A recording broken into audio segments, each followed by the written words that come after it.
సమాచారానుసారం ప్రకాశం జిల్లా కంభం మండలంలోని కంభం అర్బన్ కాలనీలో గత వారం రోజులుగా కురుస్తున్న భారీ వర్షాల కారణంగా కాలనీలోని ప్రాంతాల్లో వర్షపు నీరు రోడ్లపైన,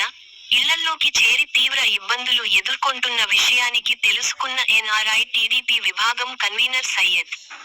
రఫీ తన స్వంత నిధులతో గత 4 రోజులుగా జేసీబీ వాహనంతో తాత్కాలిక కాలువలు తీసి ప్రజల సమస్యను పరిష్కరించారు.